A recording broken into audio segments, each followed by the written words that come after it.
vos questions. Donc, la première grosse violence, celle qui vous fait sortir de vos gonds, qui vous met vraiment mal, qui vous fait peur aussi, voilà, qui crée une forte émotion chez vous, c'est justement la violence physique ou verbale de l'enfant.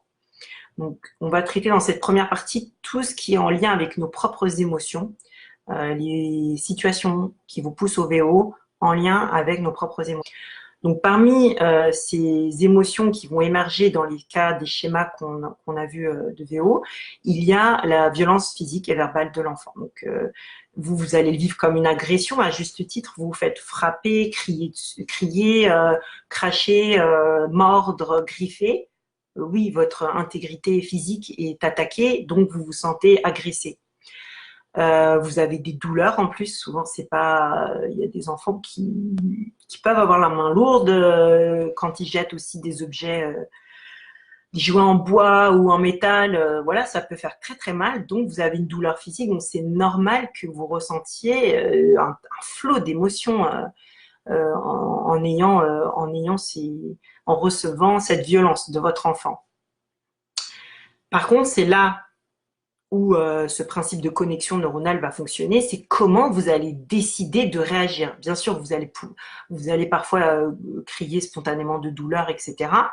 Mais entre crier, dire « aïe, ça fait mal » et attaquer l'enfant avec des « tu vas arrêter de me faire ça », etc., il y a déjà un petit décalage. Donc, autant crier de surprise, de douleur, voilà, je crois que c'était Léa qui en parlait sur le partage quand elle se faisait mordre dans le cadre de l'allaitement de son fils.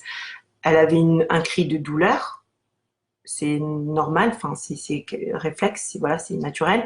Mais il y a des moments où on peut être amené à renvoyer en fait cette douleur et du coup de l'orienter d'une façon violente en criant sur l'enfant. Donc il y a différentes façons d'exprimer sa colère et sa douleur. Et le fait de le faire d'une façon violente pour l'enfant, ça relève d'un mécanisme, soit d'un choix, parfois c'est un choix, hein. Il y a des adultes qui sont persuadés qu'en mordant l'enfant en retour, l'enfant va arrêter, voilà. Donc il y en a, ils font exprès de le faire. On n'est pas ici dans cette logique, mais donc en dehors du choix, il y a cette défaillance à pouvoir prendre une décision qui est d'exprimer notre violence d'une façon plus, comment dire, pas violente pour l'enfant. Alors, qu'est-ce qu'on fait dans ces cas-là? Déjà, on va essayer de développer notre empathie, comprendre pourquoi l'enfant fait ça.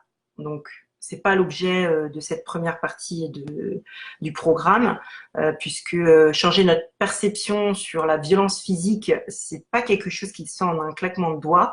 On va devoir justement construire et aider notre empathie à se restituer. Donc, pour l'instant, on va avoir des solutions d'urgence, on va dire, voilà, pour minimiser les effets sur nous-mêmes. Donc, parer les coups au maximum, donc retenir la main qui frappe, bloquer le pied qui frappe, etc., sans le maintenir, parce que dès lors qu'on rentre dans une logique de contention, de maintien, on est dans le rapport de force.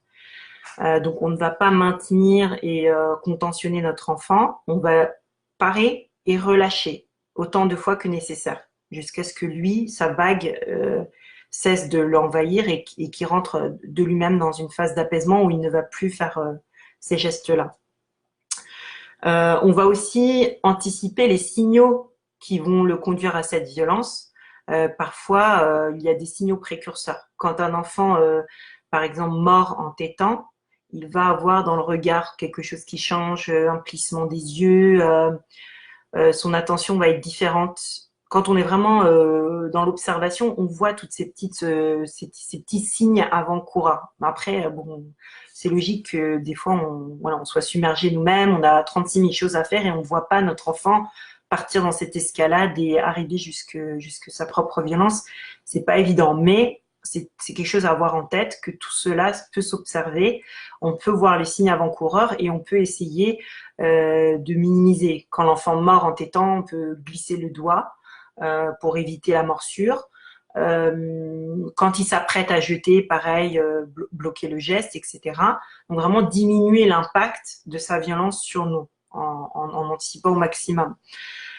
Pour les cris, j'invite toujours à utiliser des boules caisses. Si vous êtes dans une période où votre enfant crie avec des cris stridents, monte facilement dans la tonalité, etc., n'hésitez pas à mettre des boules caisses, des casques anti-bruit. Le but, c'est pas de l'ignorer, surtout pas parce que ça, c'est également une forme de violence que d'ignorer l'enfant. C'est juste diminuer l'impact sur vous-même pour que vous puissiez, dans un deuxième temps, vous connecter à votre enfant et répondre à la demande, aux besoins qui se cachent derrière cette violence et qui se cachent derrière sa façon de crier, etc. Donc, c'est vraiment les boules caisses et le casque anti-bruit, c'est une arme de secours, de protection pour vos tympans et donc l'effet de stress qui peut rejaillir. Moi-même, je suis sujette à des migraines. Je connais beaucoup de mamans aussi qui ont facilement des migraines. Donc, si vous commencez à avoir une migraine, vous allez être dans la douleur. Et la douleur de l'enfant, du coup, vous n'allez pas pouvoir l'entendre ou l'accompagner. Donc, vraiment, les boules caisses et les casques anti-bruit sont un bon accessoire. Vous avez aussi le coussin que vous pouvez intercaler. Donc après, c'est pas évident quand vous êtes à l'extérieur, etc. Mais au maximum, dans les environnements intérieurs, essayez d'intercaler un coussin entre vous et votre enfant. Comme ça, le cou est étouffé quelque part dans le coussin. La décharge a pu être faite pour l'enfant et vous n'avez pas subi le coup. Donc, le but, c'est pas de faire des coussins de la colère. Ça, je suis contre cette logique-là parce que encourager à aller taper dans un coussin, ça entretient ces circuits, justement, ces schémas de taper pour exprimer sa colère.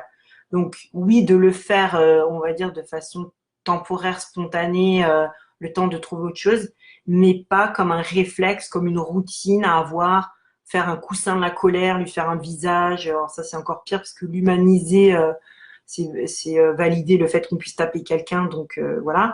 Mais vraiment en mode, comment dire, en mode d'appoint. Voilà, un appoint, utiliser ce coussin-là. Donc ça, c'était pour la première partie sur les violences physiques. Donc je reviens dans les commentaires pour voir ce que vous dites à ce sujet, si vous avez des questions.